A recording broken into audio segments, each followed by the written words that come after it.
Essa casa é sua casa, nós deixamos. Aleluia. Jesus. Coloque a sua mão no seu coração nessa hora, querido. Ó Deus querido, nós declaramos que a nossa casa é tua, Pai. O nosso coração é teu, as nossas intenções, os nossos sentimentos, Senhor. Nós declaramos que tudo é teu, Senhor. O nosso pensar, o nosso agir, o nosso, ó Deus querido, o nosso levantar, o nosso deitar, o nosso pensar, a nossa direção, as decisões que tomamos todo dia, Senhor, nós entregamos a Ti. Essa casa é Senhor, se sua porventura há casa. sujeira debaixo do tapete, se porventura nós estamos guardando dentro de armários pecados e coisas que deveríamos colocar na luz, esta é a hora, Senhor, de Tu colocares todas essas coisas debaixo da Tua luz, Senhor. Porque nós queremos de vez por todas, Senhor, dizer que essa casa é sua, Pai. Aleluia. Essa casa é para o Teu louvor, essa casa, esse Aleluia. templo do Espírito Santo que há em nós, Senhor, ele serve para Te adorar, senão ele não serve de nada. Nós deixamos ele nas Tuas mãos, Senhor, aleluia. Aleluia. E nós declaramos, aleluia, que essa casa é sua casa, nós deixamos ela pra você. Jesus, essa casa é sua, é tua, Senhor. casa, nós deixamos É tua, Pai. ela pra Nós deixamos, nós entregamos ela para Ti. Aleluia, para que Teu nome cresça. Apareça, que o Teu nome cresça, enche este lugar, enche este lugar. Apareça, que o Teu nome cresça, vem me incendiar, vem me incendiar. Apareça, que o Teu nome cresça, enche esse lugar, Acima de todo nome, enche esse lugar. acima de todo nome. Apareça, que o Teu nome cresça, vem me incendiar, vem me incendiar. Essa casa é sua casa. Aleluia. Aleluia. Jesus, Aleluia. Essa casa é sua casa. nós deixamos ela pra você. Jesus, Nós deixamos, Senhor, essa casa em Tuas mãos. Aleluia. Nós Te adoramos, ó Pai. Aleluia. Nós Te amamos, Senhor. Reforma a nossa casa, Pai. Restaura a nossa casa. Resgata-nos, Senhor, ao primeiro amor. Que não se afugente da nossa casa o Teu Espírito Santo. Que nada na nossa casa, Senhor, possa fazer com que a Tua presença seja dissipada de nós. Transforma a nossa casa, Senhor. Transforma o templo do Espírito Santo que habita em nós, conforme a Tua direção, conforme o Teu querer, conforme aquilo que Tu tens, Senhor, ó Deus, destinado desde a fundação dos séculos para cada um de nós. Se há algo de errado na nossa vida, se estamos saindo do Teu propósito, por favor, Senhor, nós Te pedimos a Tua intervenção. Impede que a nossa vontade nos direcione a caminhos que não vêm de Ti, Pai, e que não atendam a Tua necessidade, a necessidade do Teu coração para a nossa vida, Pai. Nós sabemos que Tu és um Deus misericordioso e nós entregamos a nossa vida como casa Tua, para que Tu venhas a fazer a limpeza, para que Tu venhas fazer a reforma que Tu achar necessário. Muda tudo, Pai. Muda tudo se for necessário. Mas nós queremos entregar o nosso coração a Ti. Faz de nós uma casa verdadeira do Teu reino, do Teu evangelho aqui na terra, Senhor, em nome de Jesus. Em nome de Jesus. Aleluia. Vamos louvar novamente o refrão, querido. Essa casa é sua casa, nós deixamos ela pra você, Jesus. Essa casa é sua casa, nós deixamos ela pra você, Jesus. Aleluia.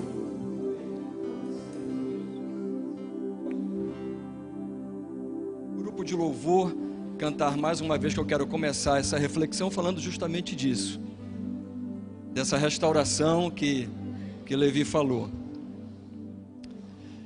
Antes, eu queria relembrar esses 15 dias que para nós foram muito intensos, muito cansativos. Eu sei que tem muitas pessoas que estão nos visitando aqui, não é? Para quem não me conhece, sou o Felipe, sou o pastor sênior da igreja, mas esses últimos 15 dias foram assim muito legais, porque nós comemoramos o aniversário de 1 ano da igreja. E nessa comemoração teve muitas coisas assim interessantes. Começamos com o jantar dos namorados, que foi para mim espetacular, foi muito bom mesmo. Quem participou do jantar sabe disso. Você não fica numa programação 3, 4 horas, você não fica, de jeito nenhum. Então a gente ficou aqui 3, 4 horas brincando, se divertindo mesmo, e foi maravilhoso. E aquilo foi assim o start, né? É como se Deus tivesse falado para a gente, e até comentamos isso, que foi como bodas de Caná na Galileia, foi antes do batismo, né? Principiou os milagres. Foi algo assim interessante ele tratar com os casais, né? Só com os casais. E nós nos divertimos muito, ouvimos palavra, acho que muito edificante, e foi muito bom. Fizemos uma ação social, nós fizemos a primeira Assembleia Geral da igreja, foi interessante. Nós fizemos um jantar, pessoal, como foi falado, né? Que foi muito interessante o jantar. A gente tinha que conseguir um clube muito grande, porque eram 600 pessoas, não é? Mas foi um jantar muito gostoso, muito alegre. É interessante que o palco não estava muito bem iluminado, o som não se escutava muito lá para trás, mas assim, parece que não fez diferença nenhuma, porque era assim, era uma alegria, e todo mundo conversando, e todo mundo se alegrando. Foi uma noite muito gostosa, as crianças, né, brincando, né, ganharam presentes, então foi uma festa realmente, né? Então foi uma semana muito interessante, e terminou no sítio, né? No sítio, no campus da Viva, e quem foi para lá também tenho certeza que se alegra muito. O sítio é um local especial, eu até escrevi sobre isso, porque eu vou falar um pouquinho sobre Israel. Gente, tem uma coisa assim muito interessante, de Israel. A gente falou para vocês assim, que teve oportunidade de Israel, porque você tem que ficar muito tempo para conhecer as coisas, né? Então não dá para conhecer, evidentemente, tudo, né, em 20 dias, né? Mas nós rodamos bastante, porque a gente fez a nossa programação, a gente alugou carro, então rodamos muito. E tem um local em Israel que é muito especial, muito especial. E esse local muito especial, ele é muito parecido com o sítio. O nome desse local é Cafarnaum. É interessante. Quando a gente vê o Mar da Galileia, que é um grande lago, né? Nesse lado esquerdo aqui, aquelas montanhas todas lá, parece que o vento, ele canaliza e ele sopra em cima de Cafarnaum. Jesus, ele amava Cafarnaum. E quando eu vou para o sítio, ontem eu estava lá no sítio, tem uma semana muito pesada, e quando eu fui para o sítio ontem, estava um sol incrível, um vento gostoso, aquela água refrescante, a gente não dava vontade, minha vontade era dormir lá e não sair de lá, do sítio. E eu fiquei me lembrando hoje como é parecido com Cafarnaum. Então, quem conhece o sítio sabe, quem não conhece, é um convite para você, né, para as nossas crianças. E eu acho que o fechamento dessa festa de 1 ano foi o André, que está ali na ponta, que a gente falou para ele, o André estava chegando na igreja, já vai apresentar hoje? Ainda não? Já, então bora parar o culto. Então bora, chama a tua mulher, levanta e vamos te apresentar.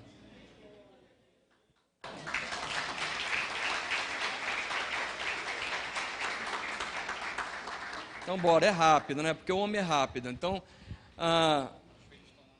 os filhos estão na sala, né? Mas Eu queria dar boas-vindas, o André já está conosco, já há algum tempo, a família já está conosco, né? Ele ministrou na semana passada, no domingo, fechando, e eu pedi isso para o André, por quê? Porque o André passou 9 anos como pastor de uma igreja, ele tem uma experiência muito interessante, e ele falou muito comigo sobre as coisas que nós estávamos no caminho certo, coisas que nós precisávamos ajustar, e assim eu falei para ele, dê feedback, pode dar feedback abertamente para mim. Eu até falei isso, o feedback a gente não dá abertamente, não é? A gente que trabalha com gestão sabe disso, você chama a pessoa em fatos e dados, e aí você dá o feedback, que é uma ferramenta excepcional de crescimento, é a maior de todas. Mas eu falei, pode dar feedback aberto para mim, pode dar feedback aberto para a igreja, porque o feedback ele é muito bom quando ele vem exatamente em cima disso, mas ele vem com competência e com pessoas bem intencionadas, né? Então foi muito legal ouvir o André, ouvir o testemunho da Anice, depois ela cantando, né? Ver a Anice sorrindo de novo, assim a família, assim, já chegando e já produzindo bons frutos, isso é muito legal. Então, pessoal, vamos estender nossas mãos para cá e abençoar ainda mais esse casal e falar para eles que, mais do que a gente quer abençoar vocês, nós queremos que vocês sejam bênção. E a Bíblia diz que para a gente glorificar a Deus, a gente glorifica dando muitos frutos. Então a nossa oração para vocês é que vocês glorifiquem com muitos frutos a Deus, que sejam bênção e sejam abençoados, e o tempo que permanecerem aqui sejam felizes, como árvores frondosas, assim, árvores que abençoam mesmo com a sua sombra, né? E deixa o vento do Espírito Santo soprar através de vocês. A nossa oração, nosso abraço, a nossa recepção para vocês. Bem-vindos. Amém.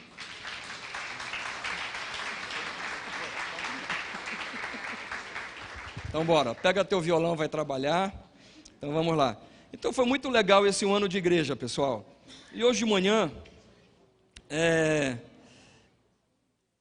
Bom, antes de falar sobre hoje de manhã, eu vou pedir para a mídia projetar, e vou ler com vocês aqui na projeção 2 textos. O primeiro é o Salmo 33, verso 12, e depois, em seguida, a gente vai ler Mateus capítulo 5, verso de 13 até o 16. A gente vai comentar e refletir um pouquinho sobre esses 2 textos, e vamos lá. Esse é muito conhecido, não é? Lindo texto. Como é feliz a nação que tem o Senhor como Deus, o povo que ele escolheu para lhe pertencer. Coisa linda, não é? Agora vamos lá para Mateus capítulo 5, verso 13. Lembrem que isso aqui é um pedacinho daquele sermão da montanha, que é lindo, que foi lá pertinho de Cafarnaum, não fica muito longe, numa encosta, né? É muito gostoso ali, né? Jesus pegando aquele vento, né? E ele usava esse microfone natural, da natureza, né? O vento pegava as palavras de Jesus e passava para aquela multidão, e a gente vê que é possível isso quando a gente vai lá, a gente percebe que realmente aconteceu de fato, né? Diz assim, vocês, esse povo que estava se referindo agora, que nós lemos, são o sal da terra, mas se o sal perder o seu sabor, como restaurá-lo? Não servirá para nada, exceto para ser jogado fora e pisado pelos homens. Vocês são a luz do mundo. Não se pode esconder uma cidade construída sobre um monte. E também ninguém acende uma candeia e a coloca debaixo de uma vasilha. Ao contrário, coloca no lugar apropriado e assim ilumina todos os que estão na casa. Assim, brilhe a luz de vocês diante dos homens. Assim, brilhe a luz de vocês diante dos homens, para que vejam as suas boas obras e glorifiquem ao Pai de vocês que está nos céus. Nossa cultura não tem muito, às vezes a gente não consegue entender. É como eu falei, quando a gente vai a Israel, a gente vê tanto da Bíblia, estuda a Bíblia, faz tudo, né? E quando você chega lá e vê as coisas acontecendo, aí você parece que perde um pouquinho daquele suspense, né? É uma coisa interessante. Então esses textos, por exemplo, quando eles falam sobre sal, que é ser pisado, quando a gente vai lá para os Estados Unidos, lá para o Canadá, esses países assim mais frios, norte da Europa, você vê nas ruas, nos lugares, umas varetas bem compridas, coloridas. E você fica assim, curioso, né? E pergunta, o que é isso aí, essas varetas? O que é isso? Ele falou, não, isso aí é para marcar quando neva. senão a gente bate tudo. Eu disse, como é? Porque as varetas têm 2, 3 metros, como tem 1 metro de neve, 2 metros, não, está aqui a marca, ó, já atingiu até não sei quanto, então aquilo fica tudo coberto de neve, e as varetas estão lá marcando. Aí vocês sabem como é que eles fazem para ajeitar lá para o pessoal passar? Não é só tirar neve, pessoal, eles jogam sal, porque o sal derrete. Foi uma coisa que me chamou a atenção, porque eu vi assim, muitos carros corroídos, né, com ferrugem. Eu digo, mas espera aí, com essa tecnologia americana aqui, carro corroído, que história é essa? Não é? O asfalto tem que ser muito bom, o concreto tem que ser muito bom, vai corroer, porque lá não é aquele asfalto que a gente vê aqui, não é? Que o cara bota na licitação lá, que tem 15 centímetros de asfalto, e quando você vai ver, tem meio centímetro, né? 14,5 se perderam na roubalheira das licitações, né? E mesmo assim, aí acaba o período de verão, eles vão consertar, porque o sal, ele é terrível, ele vai destruindo tudo. Talvez o pessoal mais novo não consiga entender, mas na minha época de juventude, a gente ainda acampava, pessoal. Talvez dê para a gente até experimentar isso no sítio, né? Mas eu cheguei, por exemplo, a acampar na praia, pessoal. Eu tenho barraca ainda. Então a gente comprava, quem acampava sabe disso, você pegava aquela lanterninha, né, ou qualquer coisa, antigamente você usava aquele lampião, né, eu ainda peguei isso em casa, lampião, vela, gente, vocês não sabem, só o pessoal mais antigo sabe o que era Belém, pessoal, você não tem noção o que era Belém, faltava luz toda noite. Quando eu era criança, eu era adolescente, faltava luz toda noite. Não tinha casa que não tivesse vela. Aí o que é que você fazia? Você botava num pratinho, não era isso? E você botava onde? Nos lugares mais altos, em cima da geladeira, em cima não sei de onde. Por quê? Se você botar embaixo, não ilumina nada. Então, quando ele fala sobre esse contexto, é mais ou menos isso que nós estamos falando, né? Deus está nos dizendo que a nação que tem o Senhor como Deus, essa nação é feliz, e o povo que ele escolheu para a sua herança, e depois ele vem falando que esse povo que ele escolheu para a sua herança, ele é um povo que deve brilhar, e deve brilhar nos lugares altos, porque não se pode esconder de forma nenhuma, uma cidade que é colocada no alto de um monte, deve brilhar, e a sua luz deve atingir a todos os homens, para que glorifiquem a Deus, e deve dar sabor à vida. Já comeu comida sem sal, não é? Quando você está com a pressão muito alta, vai ficando velho, não é? E às vezes tem uns que tem uns problemas, tem outros que tem todos, né? E tem uns que tem que tirar o sal. Coisa ruim é tirar o sal, pessoal. Nossa, imagina o Igor, né, que gosta desesperadamente de um churrasco. Imagina sem sal, churrasco sem sal. Que coisa horrível, não é? Bom, não está aqui conosco, mas eu acho que foi uma falha minha e da Mônica. Tem várias pessoas aqui que estão nos visitando, não é? São muito, assim, algumas pessoas amadas que a gente não via há muito tempo, não é? Anderson apareceu ali, é uma figura, disse, é o Anderson mesmo? Será que é ele mesmo, né? Uma figura, não é? O nosso bigode está ali disfarçado, com a Maria José sentado quieto ali no meio, né? Então são pessoas assim, então sejam bem-vindos, não reparem, o estilo da gente mesmo é mais assim, é mais à vontade, e hoje eu vou ler mais um pouco do que o normal, porque eu estou muito cansado. Eu estou cansado porque esses dias foram muito cansados, e o chefinho tem me dado, pessoal, o chefinho tem me dado um couro. O chefinho é o meu neto, né? Ele me dá um couro, ontem ele me deu um couro no sítio, né? E a gente teve que voltar para o aniversário do Dunga, imagina, né? Bom, aí eu queria falar, não só dessas pessoas, mas queria também, ela não está aqui, acho que possivelmente foi minha falha e da Mônica, a Fabiola, que ela veio de Curitiba, nossa arquiteta, e está trabalhando num projeto com a gente, tá, pessoal? Então, queria pedir perdão para a Fabiola, ela deve estar assistindo, e dizer para vocês que nós estamos trabalhando em várias comissões na igreja, nós não paramos por ocasião do aniversário, nós fizemos algumas comissões, estamos fazendo uma revisão doutrinária da igreja, ok? E vamos conversar um pouquinho sobre isso. Vocês viram, inclusive, essa semana, no semanário, que a liderança, apareceu aqui, uma reunião de liderança que era imensa, né? Que tinha mais de 100 pessoas, né? Vamos falar novamente. Mas hoje de manhã, tivemos aula, nesses meses agora a gente vai ter curso Bereanos Teologia pela manhã, e combinamos, essa comissão que está fazendo essa revisão doutrinária, as lições que estavam faltando na revista, nós vamos ministrá-las durante julho, aqui à noite, ok? Vamos só modificar para que fique em termos de pregação, mas eu não estava de manhã, né? E dessa vez eu não pedi só para o conselho, comuniquei ao conselho da igreja, eu falei para todos os líderes, e eu falei para os líderes que eu estaria hoje na manifestação lá nas ruas, e assim eu fiz, e assim eu fui lá, né? E aí eu pergunto, aí eu fiquei assim, eu fiquei perguntando, gente, eu sou o pastor da igreja, o que é que eu estou fazendo aqui na rua, no meio desse povo? E a maioria da igreja, aí pegaram, esse é o baiano que está mexendo com o Vitor, né? Pegaram. E o pessoal da igreja está lá, não é? A maioria das pessoas sabe que a gente teve uma formação militar, e no meu tempo, eu sou do tempo que estudava moral e cívica. Eu estudava moral e cívica. E uma das coisas que eu me apaixonei muito quando eu comecei a conhecer outros países, não é? 2 países me chamaram a atenção. Um real, ok? O outro de uma outra forma, mas assim chamou um pouquinho. O que é que chamou um pouquinho? Argentina, Buenos Aires, ok?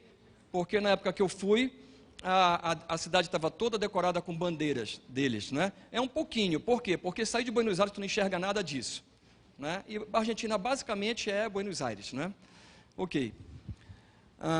Mas tem um país que me chama muito a atenção e que eu aprendi muito, que é os Estados Unidos, de todos. Eu conheci muitos países na Europa, na Ásia, mas os Estados Unidos me chamam a atenção muito, e eu falei isso várias vezes para vocês. O conceito de família, ele está intrínseco na personalidade do americano, família, comunidade e pátria.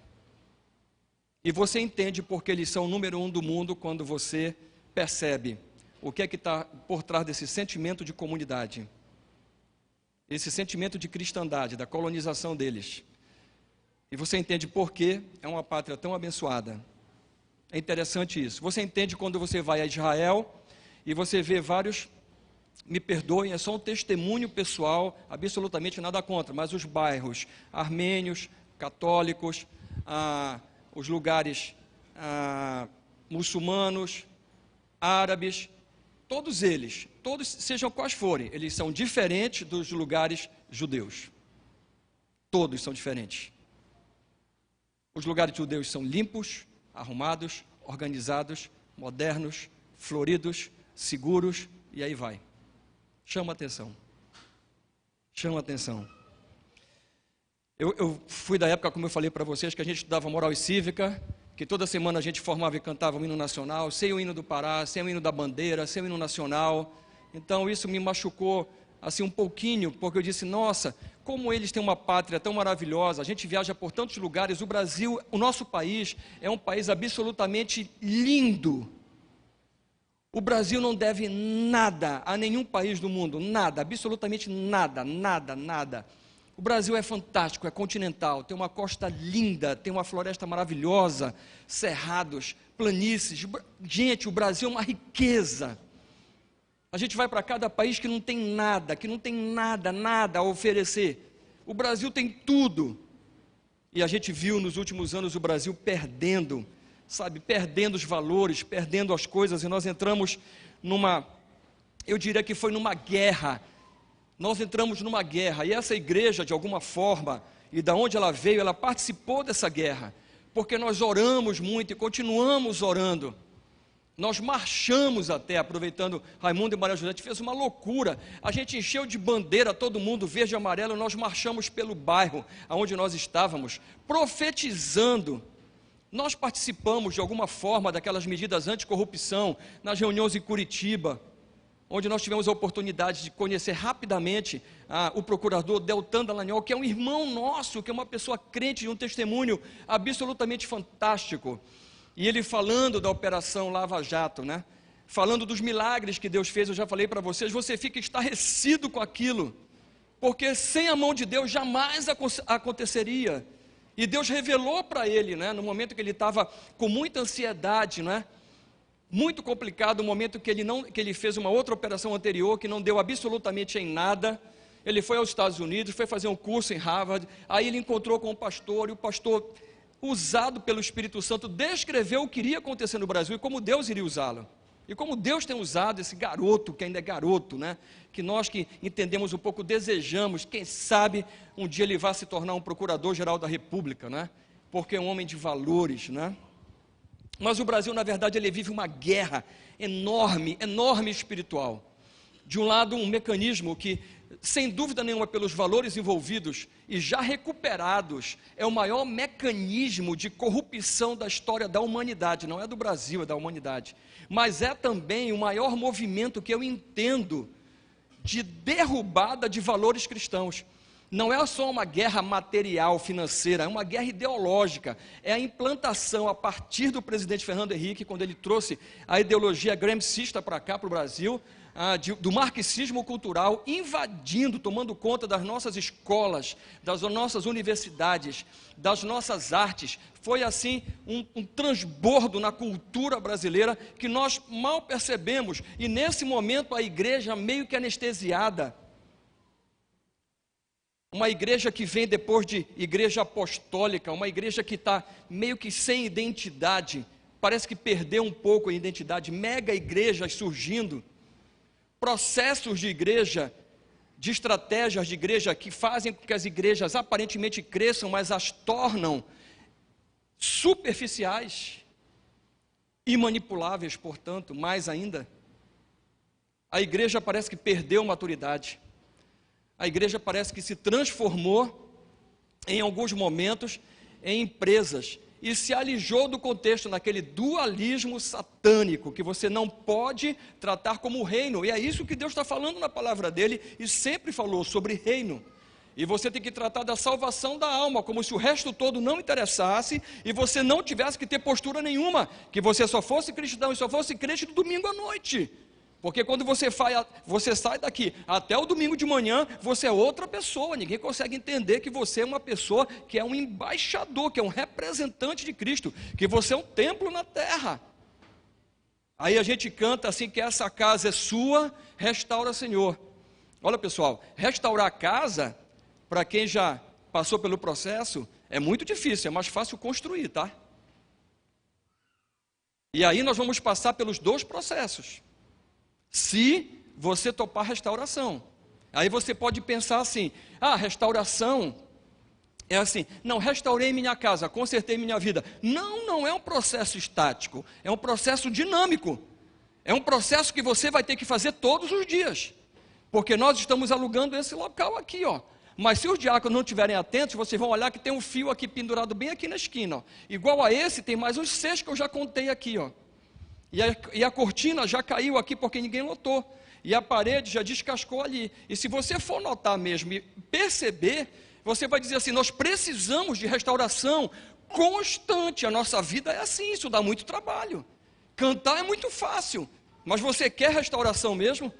Eu te aconselho a querer e desejar. Porque se você não entrar na restauração contínua, você não vai ter a tua casa construída por ocasião do novo corpo que você vai receber.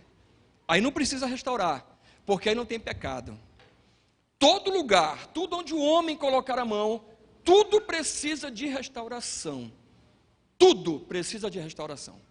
Só não precisa restaurar, só não precisa reformar. Tem igreja que fala assim, nós somos reformados, ok, os 5 solas, aí ficaram lá. Se fecharam neles mesmos, estão fechando a igreja, a taxa de mortalidade é maior que a de natalidade, porque ganhar pessoas para Jesus, então nem pensar, se fecharam, ok? Fecharam as portas, não crescem. Tem igrejas aqui que a gente convive, que a gente vive na nossa própria cidade, que tem 100 anos, e é o mesmo número de lugares há 100 anos. Que igreja é essa? Que loucura é essa? Ou você se fecha e você acha que está tudo ok. É assim que funciona? É essa a igreja? É isso que Deus está falando? O Brasil vive uma guerra declarada. É um mecanismo terrível de corrupção, terrível, e de outro lado, uma batalha enorme contra os mecanismos de corrupção, Operação Lava Jato, que, por outro lado, é a maior operação anticorrupção do mundo. E o Brasil está nesse jogo. Não só entre essas duas forças, mas na força do marxismo cultural, que vem destruir tudo aquilo que se relaciona à pátria, à família, à igreja, e fundamentalmente, por trás de todo o socialismo, marxismo, comunismo, está a destruição de tudo aquilo que se chama Deus. Valores. É uma guerra. E tem uma plateia imensa, e grande parte dessa plateia é formada pela Igreja do Senhor, que está assistindo isso como se fosse um filme, uma projeção, esperando para ver o que é que vai acontecer. Alguns, graças a Deus, oram, mas o Senhor falou que não é só para orar. O Senhor falou que é para brilhar. O Senhor falou que é para salgar. Não é só para orar. Orar é importante e faz parte. E a oração deve ser continuada nas nossas vidas. A nossa vida, quando a Bíblia diz que a gente deve orar em todo o tempo, em todo lugar, incessantemente, você ora através das tuas atitudes, dos teus pensamentos, do que você é, do que você faz. Isso é oração. Oração é falar com Deus. Você acha que Deus abandona você? Você acha que você é o templo do Espírito Santo? O Espírito Santo mora em você. E quer dizer que o Espírito Santo ele só te escuta quando você fala com ele? É assim que funciona? É assim que funciona?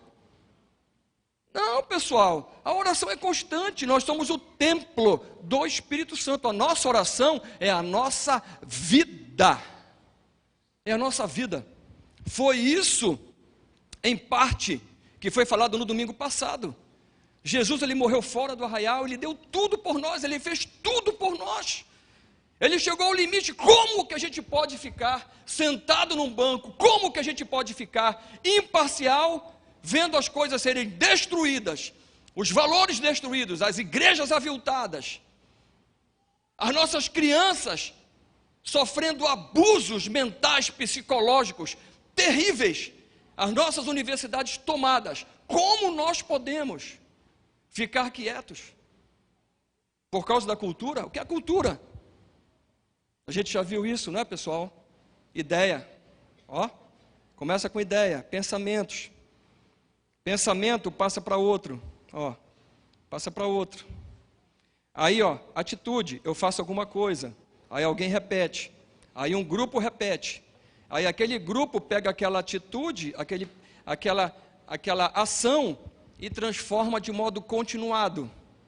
Transformou de modo continuado, institucionalizou, virou cultura. Aí eu digo para você assim, ó.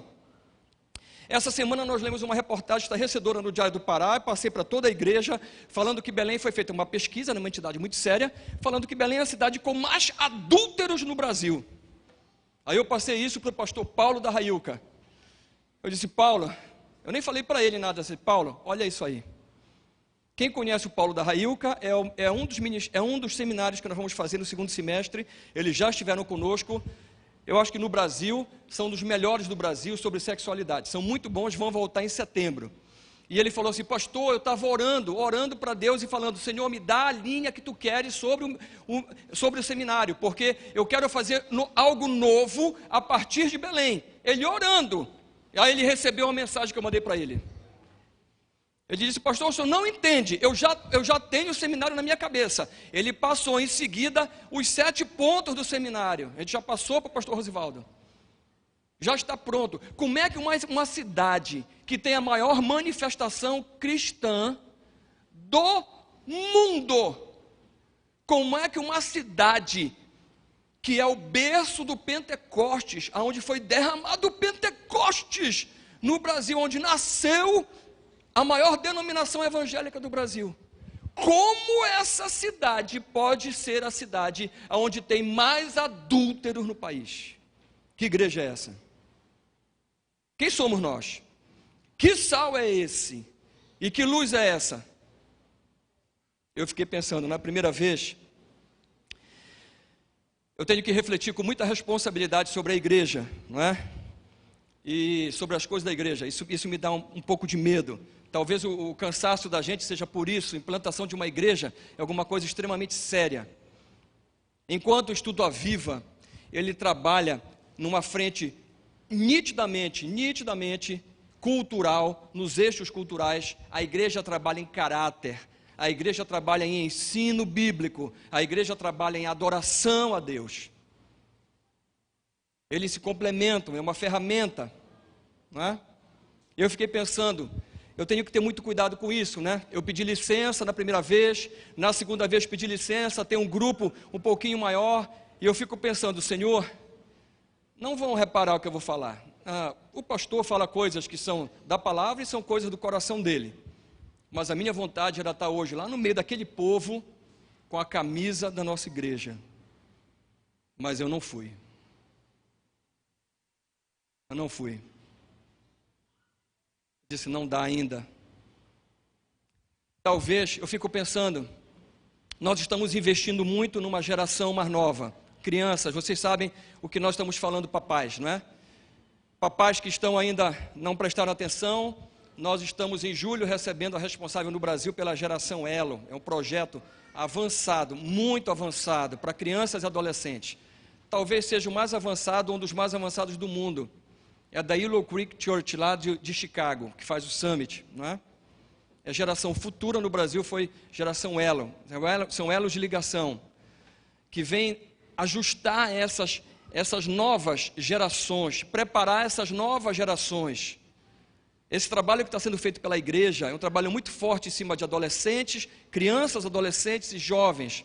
Uma parte dos jovens a gente consegue recuperar, outra parte do jovem eu tenho dúvida, a parte dos adultos eu tenho mais dúvida ainda. A gente, quando reuniu essa semana, nós passamos novamente tudo aquilo que a gente já falou aqui 10 vezes. Algumas pessoas, igual o Gilberto, olhava para mim e falava assim, pegava no relógio, falava assim, Gilberto, sossega, senta. Tem que repetir. É um recurso didático. Até que os líderes entendam. Até que eu consiga me passar para os líderes. E os líderes entendam o que é a igreja. Porque nós estamos construindo uma identidade. Isso não se constrói da noite para o dia. Isso demora.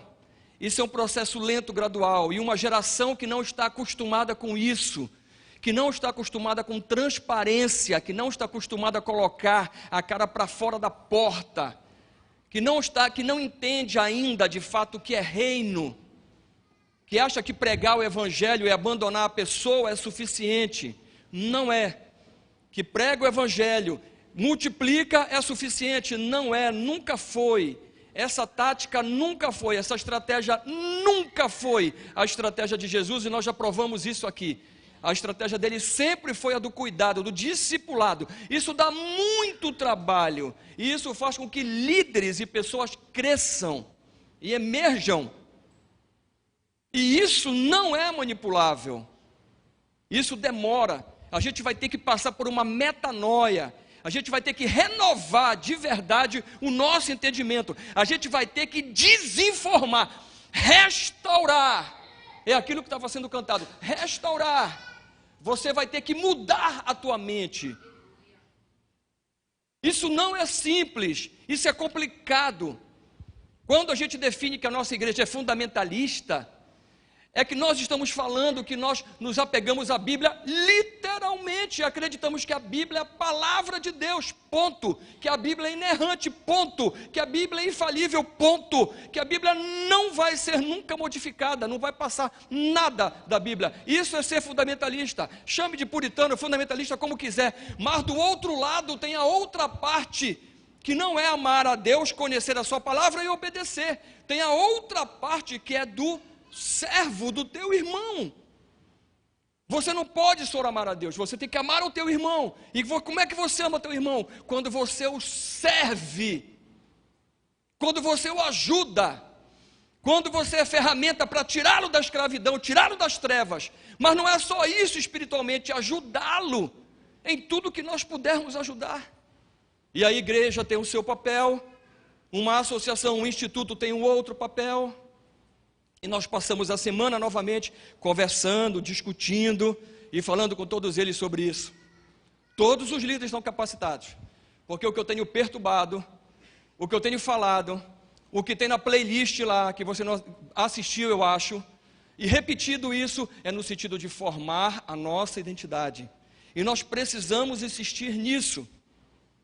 Mas eu sei que tem uma geração, que essa geração é muito difícil de mudar, de restaurar. É muito difícil. E não é por falta de recursos. É por falta de atitude. Porque foi criado dessa maneira. Porque acha que tem que ser da maneira anterior. Porque acha que tem que ser da maneira como foi ensinada. E não é. Tem que ser da maneira de Deus. A nossa ideologia, ela não é de esquerda, com certeza. Ponto. Porque toda ideologia de esquerda, ela é ateísta. Como podemos ser de esquerda? Absolutamente não. Então nós somos de direita? Não. Por que seríamos de direita? Algumas coisas coincidimos? Sim. Mas somos de direita? Não. Nós somos de onde? Do centro? Nós somos do centrão. Não, não somos dessa vergonha. Nós somos da cosmovisão bíblica. É como Deus diz que é para ser. Não é como eu penso que deva ser, nem você pensa. É como Deus diz que deve ser em cada área. Porque se Ele de fato é verdadeiro, Ele de fato nos comprou, Ele de fato morreu fora do arraial, Ele de fato fez isso para redimir a minha vida e a tua vida, como pode haver redenção, reconciliação, se não há arrependimento, mudança? Não existe. Tem que entender e deixar o Espírito Santo falar com você. Não é emocional, é mental, é renovação da mente. Como Paulo fala e chama a atenção. O que a gente está vivendo é a mesma coisa que Paulo estava ministrando para a igreja inicial. Os mesmos pontos coincidentes da reforma. Isso não para nunca. As gerações vão mudando, as pessoas vão mudando. A gente tem que entender que Deus está falando com a gente. Precisamos mudar a nossa mentalidade para uma mentalidade cristã, cristocêntrica. Uma mentalidade onde a gente entenda o que é de fato a teocracia, que é o governo pelas vias do Senhor, por aquele diz que é, porque Ele é o inventor de todas as coisas, Ele é o criador de todas as coisas. É isso que a Bíblia diz, é isso que nós cremos. Quem inventou a democracia não foi ninguém, nenhum homem, foi Deus. Quem inventou os três poderes não foi ninguém, foi Deus, está na sua palavra. Está lá explicado, está lá os procedimentos para a gente. É o nosso manual. A gente tem que entender isso. Eu não sei como é que vai ser ainda. E por causa dessa geração, nós temos que ter muito cuidado com a igreja. E essa é a minha reflexão, é sempre assim. Eu tenho que ter muito cuidado com a igreja. Porque a igreja, ela é a noiva do Senhor. Imagina a minha responsabilidade. Imagina eu permitir. Se vocês soubessem determinadas coisas que passam no nosso coração, na nossa mente, eu não tenho nem como compartilhar. Às vezes as visões que o Senhor dá e aquilo que o Senhor revela em cada ponto. E em alguns momentos. Não estou dizendo que sou diferente de ninguém, pelo contrário. Eu sempre falei isso, quem me acompanha sabe. Eu disse, olhe para o líder. Quando você olhar para um líder, você vai saber que aquele cara era o menos pior que Deus tinha. Era o menos pior. Com certeza. Para que ele não se exalte, aí o Senhor pega aquele que não era, para que seja. Mas ele fala com o líder. E através dele. E a Bíblia toda é assim. Não há diferença. Nós teremos mudanças na igreja? Teremos mudanças. O segundo semestre vai ser puxado? Vai ser puxado. Vamos trabalhar muito em renovação? Vamos. Em tratamento? Vamos. Em restauração? Vamos. Não vamos parar. Em todos os sentidos. Nós vamos trabalhar muito. Estamos trabalhando para um outro, até materialmente, acabei de citar a arquiteta que está aqui, que veio de Curitiba. Estamos em um processo longo, difícil? É um processo que assusta a gente? Porque você faz um plano, estabelece o faturamento, vê como a igreja vem, você faz as prestações de contas mensais, aí nesse mês agora o Gilberto vem e fala assim, pastor, nossa arrecadação não deu nem metade do que era para dar. Aí eu disse, Jesus, foi um encontro. As pessoas não estão sendo fiéis. Elas precisam escutar sobre fidelidade. Como nós vamos poder fazer o que a gente está pretendendo fazer? E essa igreja não remunera. Não é porque não seja digno. É digno o obreiro do seu salário. Mas é porque Deus graciosamente, Ele nos deu essa possibilidade de não receber, de nunca ter recebido absolutamente nada pela igreja. Talvez essa seja uma das piores fúrias de Satanás, né? Contra a nossa vida. É não ter o ego para cargos e não ter nenhum tipo de ambição para o recurso financeiro. E o que é pior, o erro que a gente tinha, e que no nosso entendimento estava guardado e consertado, quando nós voltamos de Curitiba, e quem é dessa igreja sabe que acompanhou, reunimos a igreja, confessamos, pedimos perdão e entregamos o cargo. E pedimos para ser disciplinado. Na noite anterior foi interessante que eu tive um sonho que Satanás vinha bonito para mim e falava assim: não é preciso, o que você está fazendo tudo errado, você vai machucar a igreja. Não faça isso. A igreja não precisa disso. A igreja não precisa, porque já foi perdoado isso, já teve conserto. Você foi castigado. E você vai fazer muito mal a igreja levantar. Quando eu acordei, eu tinha certeza. Eu disse assim: te prepara, porque hoje vai chover. Porque antes eu estava pensando em fazer 1, agora vai ser 10. Agora eu vou contar detalhe de tudo. Eu vou confessar até o que eu nem vi na minha cabeça. O que vier vai tudo. Não vai ficar nada. Eu vou destruir tudo. Eu vou destruir tudo. Toda a minha fortaleza. Toda a minha fortaleza eu vou destruir. Porque eu sei aonde eu estou. Eu sei a posição que o Senhor me colocou. Eu sei o que a igreja precisa. E quando eu olho para vocês assim, eu vejo só responsabilidade. Responsabilidade, responsabilidade, responsabilidade. Portanto, eu peço para vocês um pouco de paciência. Nós não vamos durar muito tempo na igreja. A gente é um pastor de passagem. Nós vamos fazer a implantação da igreja, o amadurecimento da igreja, a identidade da igreja. Mas nós já vamos trabalhar a partir de agosto, sim, vamos começar, sim, grupos de sucessão. Nós precisamos de uma geração mais inteligente, mais competente. E eu espero que o Senhor mande. Grande é a seara. As possibilidades de expansão dessa igreja, uma igreja que começa com 100 e poucos membros, e depois de um ano já tem 500 pessoas, obviamente sem fazer absolutamente nada, é uma igreja que tem um potencial estrondoso de crescimento. É muito grande. Não sou eu não tenho competência para isso.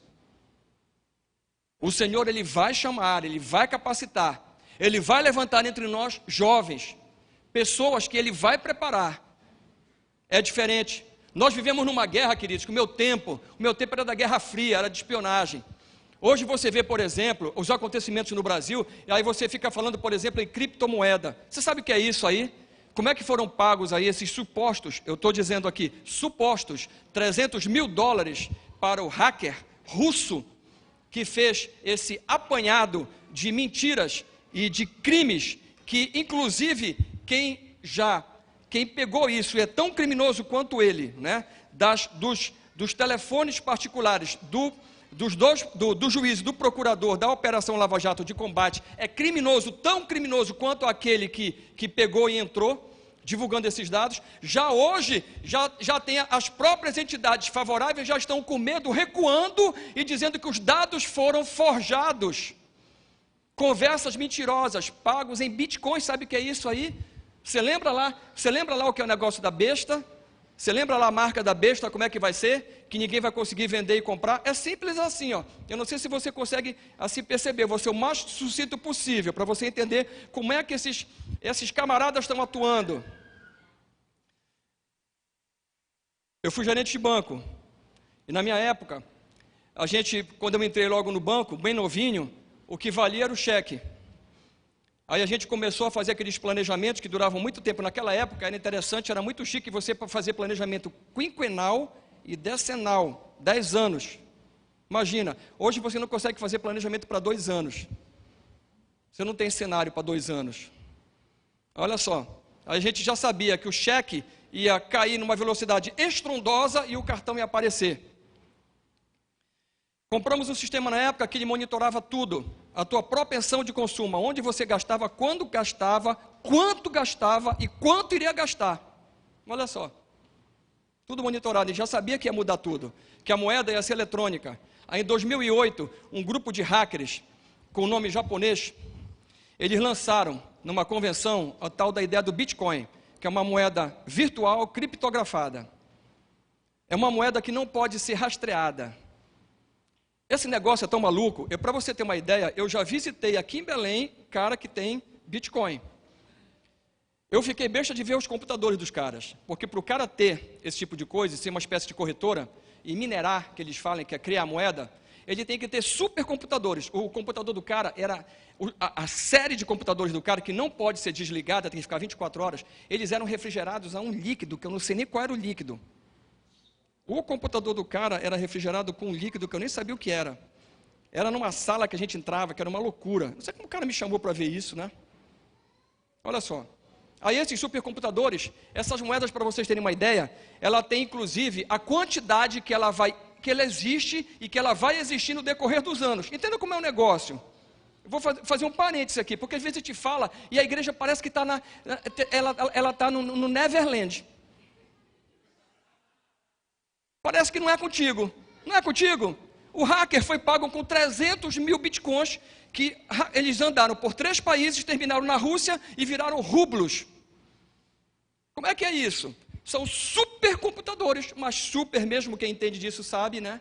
E é jogado alguma coisa matemática lá. Os computadores que resolvem aquilo, eles são autorizados a criar determinada quantidade de moedas, que em 2140 vai ter exatamente 21 milhões de bitcoins. Vale uma fortuna. Olha só. São dados até esquisitos, né? Entra na internet e aprende um pouco, que você vai ver como é que é isso. Essa moeda, ela tem um endereço. Quem cria a moeda, pode ser você tem uma corretora e você pode comprar aquela moeda. E aquela moeda só te dá um endereço. E ela é totalmente descentralizada. O que significa? Ela é criptografada, ela é virtual e ela não é rastreável. Adivinha aonde é que está todo o terrorismo? Adivinha onde está tudo que é crime? Adivinha para onde é que está se voltando? Para bitcoins, moeda virtual. Então você compra um endereço. Esse endereço, ele é público, mas ninguém sabe porque ele é sigiloso. E quem vende, vende com o endereço também. E você faz a transação. Simples assim. Isso é de domínio público, os endereços, mas impossível de ser rastreado, porque são milhares de supercomputadores espalhados por todo o mundo. Eu estou falando da nossa cidade, que é aqui no norte, pequenininha. Eu visitei lá. Eu não estou falando do que eu não vi. Olha só, daqui a pouquinho você acha que a moeda que você tem no teu bolso aí, em papel, ou no teu cartão vai adiantar? Não. Você vai ter bitcoins, é mais cedo ou mais tarde, vai ser moeda virtual para todo mundo. E aí, como é que você faz a leitura dos endereços? Um chipzinho bem aqui, ó.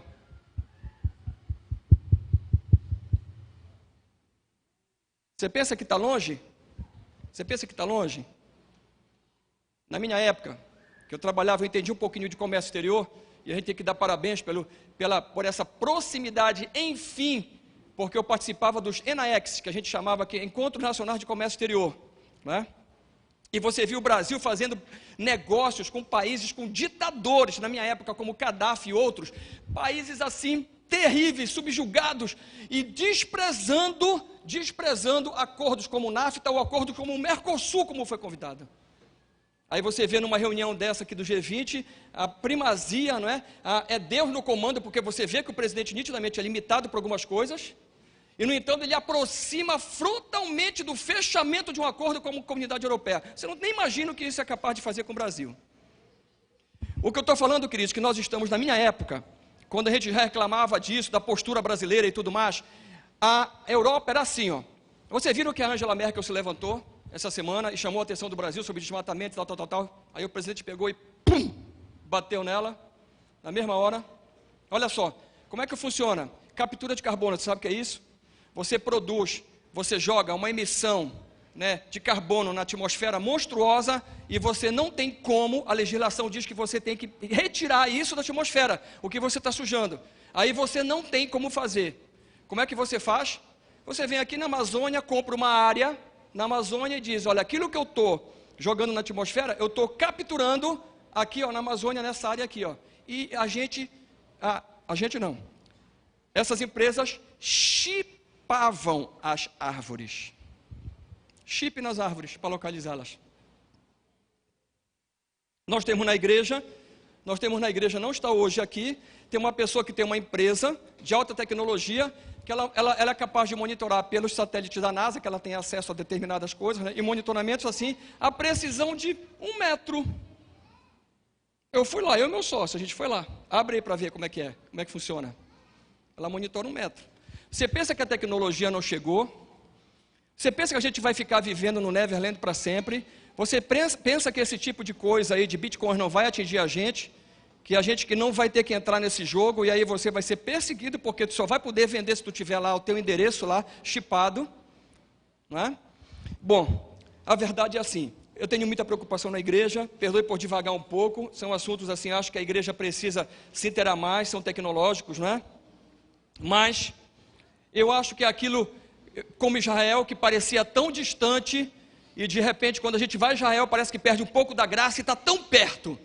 Eu vi isso no Monte Carmelo, naquela passagem incrível que Deus fez, quando ele chega lá não tem nada, absolutamente nada, e você fica assim, mas é aqui mesmo, esse lugar árido, seco, não é possível. Você diz, não é possível que tenha sido aqui, de onde os caras tiraram água, não tinha cozampa, água encanada. Aí você olha para o lado e anda um pouquinho e você acha um poço, no meio do nada. Você vai olhando e deixando aquelas coisas fazerem sentido para você. O que eu estou dizendo para a igreja é que a igreja precisa chegar mais perto da rua. A igreja precisa chegar mais perto da realidade e saber que a igreja, ela é uma protagonista nessas mudanças. Nós oramos muito por isso. Nós oramos muito, os pastores se uniram, muitas igrejas se uniram pela mudança, por valores cristãos, pela retomada da ética, da moral, da decência no nosso país. Nossa igreja não pode se calar, a nossa igreja está em formação, nós temos 1 ano, estamos dizendo que nós vamos adotar a Bíblia como única regra de fé, estamos dizendo que nós vamos trabalhar com cosmovisão, com transformação de culturas, trabalhar em eixos de influência, isso significa criatividade, inovação. Como nós não podemos nos manifestar? Como é possível? Eu sei que esse é um processo complexo, eu sei que não é fácil, porque em geral esse meio que a gente está falando é um meio dificílimo. Imagina, aonde tem desvio, aonde tem corrupção, é onde tem poder. E aí como é que você faz?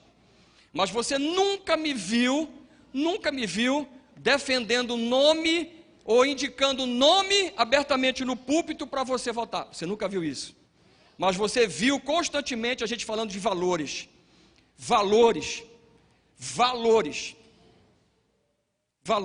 que são base de comportamento. Se não tem comportamento, é porque os valores não são aqueles que pregam. E a gente vê muito isso. E político tem uma conversa muito boa, retórica muito boa e muito dinheiro para financiar. Mas não só eles, todo o sistema que eles mesmos patrocinaram e que são patrocinados. É um mecanismo enorme, é muito grande. E essas teias estão envolvidas em todos os lugares. Então é muito difícil e a igreja tem que ter muito cuidado. Por isso que eu falo, não tem ligação partidária na igreja e nunca vai ter. Não tem. Não tem esse negócio de direita, esquerda, não tem. Nossa ideologia é cristocêntrica, é bíblica.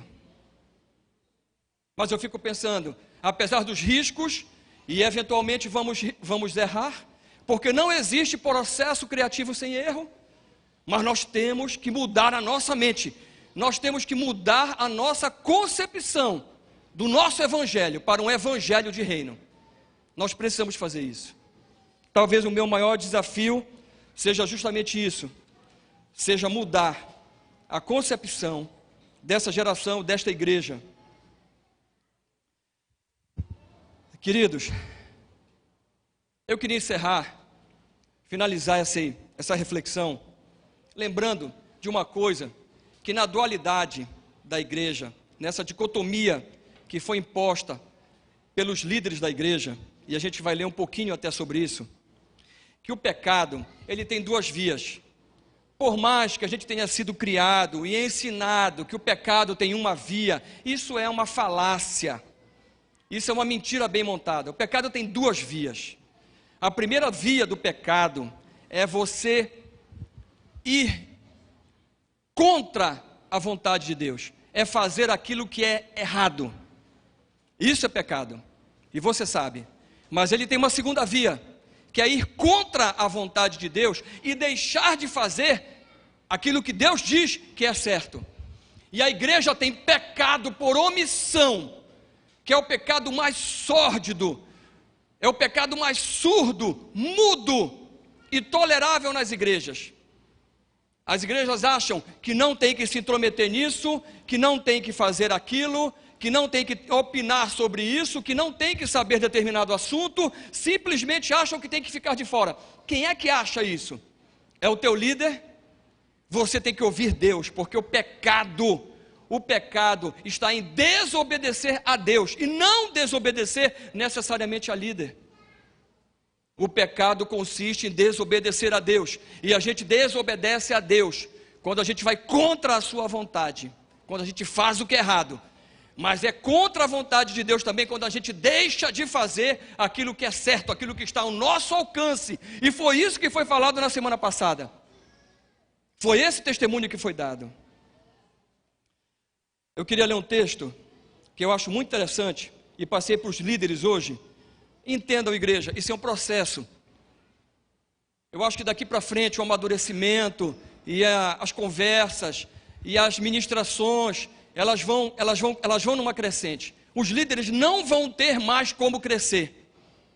Eles não têm como ficar parados, eles vão ter que crescer, senão eles vão ter que abandonar a liderança. E alguns vão sair da liderança. Alguns vão sair, não é por sua vontade não, é pela vontade do Senhor, vão sair mesmo. Pensam que é por sua vontade, pensam que é por sua decisão, mas estão equivocados. Não é não. Ezequiel capítulo 34, é uma profecia contra os pastores, contra os líderes de Israel. É um texto pesadíssimo. Eu vou ler só o primeiro versículo 11, um versículo e depois eu vou ler um texto todo de versículo. Eu queria que vocês acompanhassem, por favor, e prestassem atenção. Israel, ele passou um processo muito parecido como nossas igrejas passaram, nessas igrejas apostólicas, depois neopentecostais, essa confusão que veio, que a gente não consegue entender direito hoje, ok? Essas mega igrejas, super igrejas. E o Senhor, ele chamou a atenção muito, muito forte dos pastores e líderes, dizendo que esses pastores, eles estavam deixando as ovelhas desgarradas, achavam que vir para o culto, por exemplo, à noite pregar, era o suficiente para ele pregar uma ministração que ele puxou de algum lugar e falar para a igreja e saía. Chegava por último e saía por primeiro. É assim que fazia. Pastoreado, nada. Aí Deus diz assim: as ovelhas estão desgarradas, as ovelhas estão perdidas, sem direção, iludidas, enganadas. Líderes que apacentam a si mesmo. O que significa isso? Que eles estão enriquecendo, que eles estão construindo fortunas, estão usando igrejas como empresas, até lavando dinheiro, quem sabe, destruindo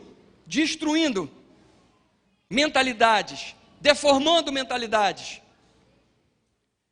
E no verso 11, o Senhor diz: porque assim diz o soberano, o Senhor, eu mesmo, por causa desse quadro, buscarei as minhas ovelhas e delas cuidarei. O Senhor, ele passa a assumir, e eu gostaria de ler o verso de 16 até o 31.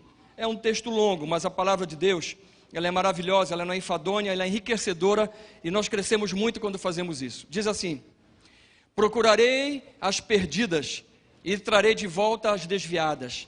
Enfaixarei a que estiver ferida e fortalecerei a fraca, mas a rebelde e forte eu destruirei. Ele está falando de quem, pessoal? Ele está falando da igreja. Ele está usando uma metáfora de ovelha. Escute só. Escute o que o Senhor está falando. Apacentarei o rebanho com justiça. Quanto a você, meu rebanho, assim diz o soberano Senhor: julgarei entre uma ovelha e outra, e entre carneiros e bodes. Não basta que comam em boa pastagem? Deverão vocês também pisotear o restante da pastagem? Olha só, além de comerem, e ainda sujam, e ainda dão coisas imundas para o rebanho? Você está entendendo isso? O que Deus está falando, como isso é muito sério? Não basta que bebam água límpida, deverão vocês também enlamear o restante com os pés, para que as pessoas bebam água suja? Deverá o meu rebanho alimentar-se daquilo que vocês pisotearam e beber daquilo que vocês enlamearam com os pés? Por isso, assim diz o soberano Senhor a eles: vejam, eu mesmo julgarei entre a ovelha gorda e a magra, pois vocês forçaram passagem com o corpo e com o ombro, empurrando todas as ovelhas fracas com os chifres até expulsá-las. Eu salvarei o meu rebanho, elas não mais serão saqueadas. Julgarei entre uma ovelha e outra. Porei sobre elas um pastor, o meu servo Davi. Ele está falando de Jesus, descendente de Davi. E ele cuidará delas. O Espírito Santo que mora em você, no seu coração, templo do Espírito Santo, cuidará delas e será o seu pastor. Eu, o Senhor, serei o seu Deus. O meu servo Davi será o líder no meio delas. Eu, o Senhor, falei. Farei uma aliança de paz com elas e deixarei a terra livre de animais selvagens. Olha só, eu farei uma aliança de paz com elas, com a igreja, e deixarei a terra livre de animais selvagens, de violência. Escutem, olha o que o Senhor está falando. Ele está tomando controle. Quando eu peguei esse texto, hoje, eu me lembrei do Brasil.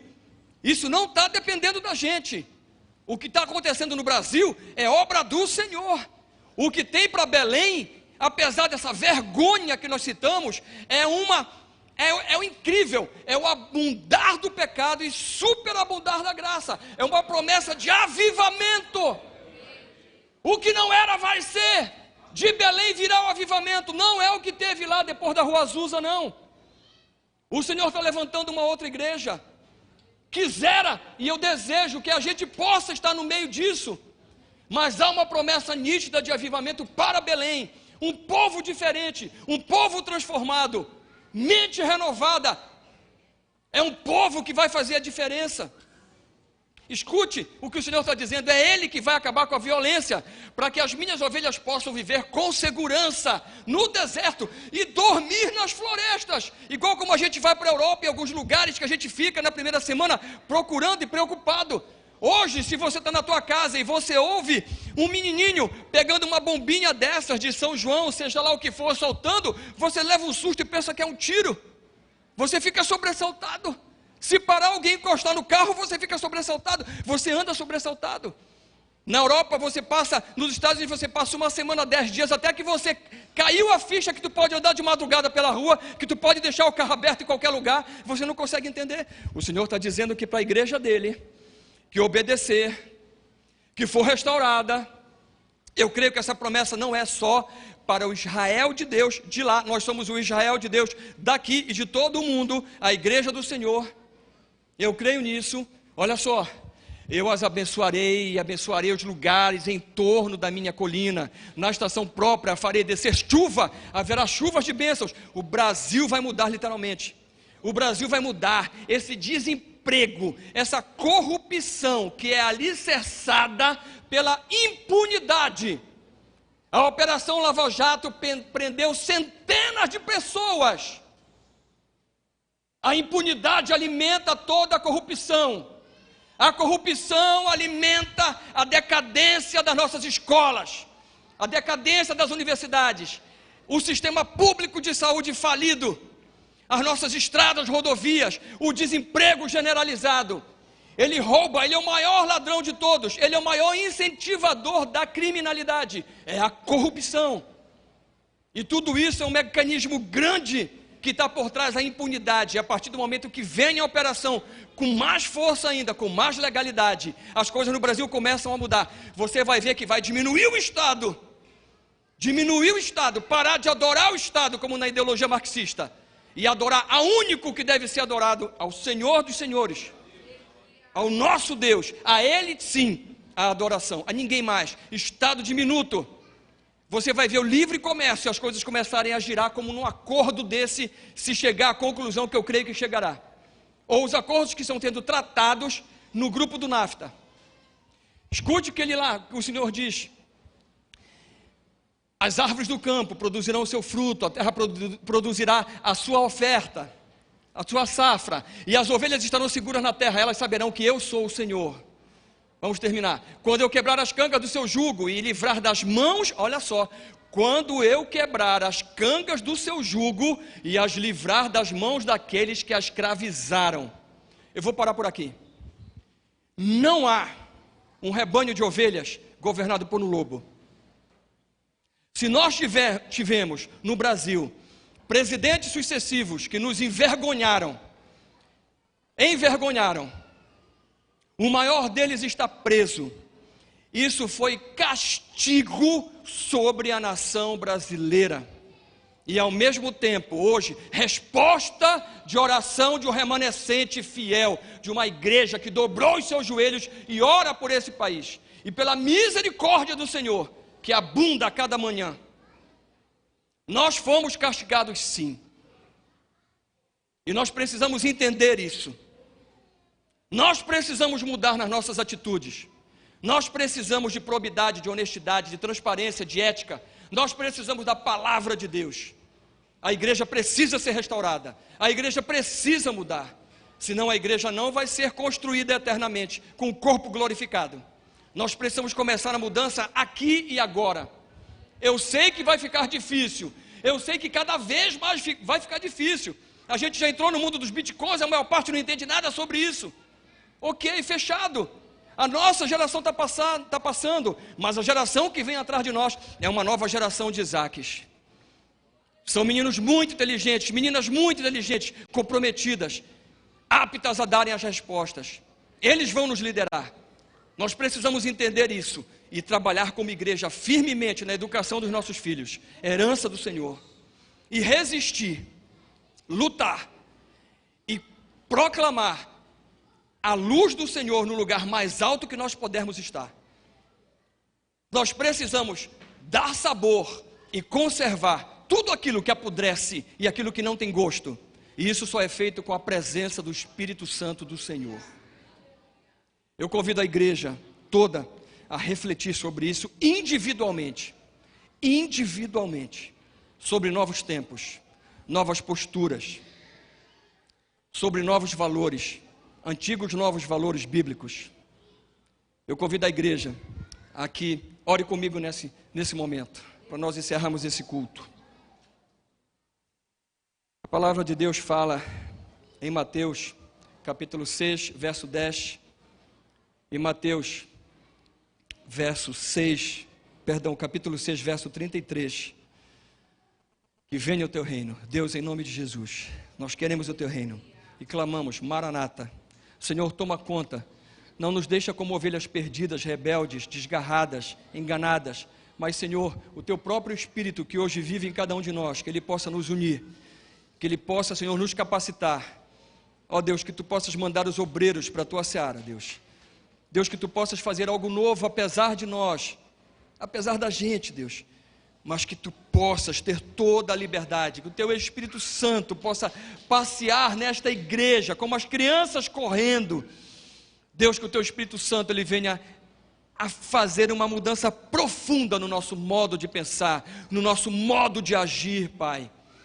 Que a gente possa refletir a tua glória, glorificar o teu nome, exaltar o teu nome, Pai. Ó Deus, nos ajuda, nos socorre, perdoa os nossos pecados, tem misericórdia, ó Deus, e que as tuas misericórdias sejam sobre nós, como chuva, Senhor, torrencial, como a gente costuma ver aqui em Belém. Ó Deus, e que elas não cessem nunca, Deus. Nós te pedimos, Senhor, perdoa os nossos pecados.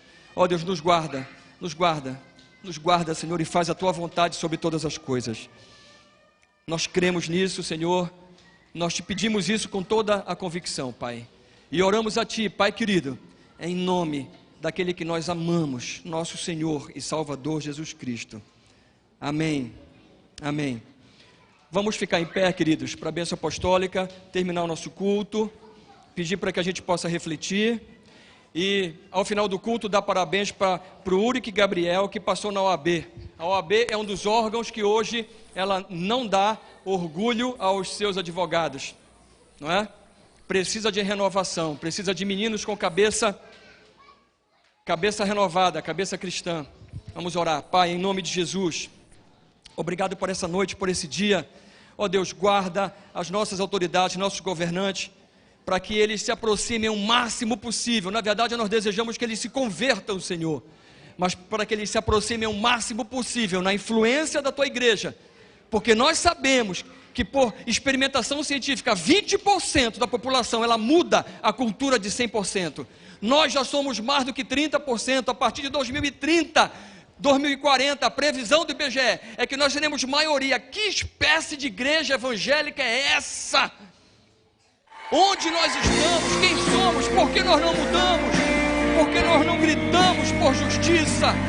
Por que nós não nos manifestamos, Senhor? Deus, faz uma metaglória na nossa mente, Deus. Apronta o nosso coração, nos capacita, Senhor.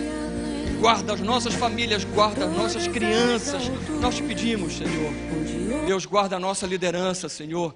Deus, capacita cada um como tu capacitaste os artífices no deserto. Que nossos líderes sejam cheios do teu espírito, cheios da tua sabedoria, cheios da atitude, Senhor, de uma atitude cristã, de uma atitude de obediência a ti, Pai. Nós oramos a ti, Pai querido, e te agradecemos, Senhor. Nos dá uma ótima semana, em nome de Jesus. Amém. Estenda suas mãos, queridos. Que o amor de Deus, o nosso Pai, razão de nós estarmos aqui, a graça do nosso Senhor e Salvador Jesus Cristo, presente e merecido da sua morte vicária em favor de mim e de você, e a consolação, a presença, a amizade, o carinho, o amor constante desse amigo incrível que você tem dentro de você, que é o Espírito Santo, ele esteja cada segundo da tua vida com você e com a tua família. E todos aqueles que recebem e creem, digam amém. Amém. Deus abençoe, queridos. A paz de Cristo.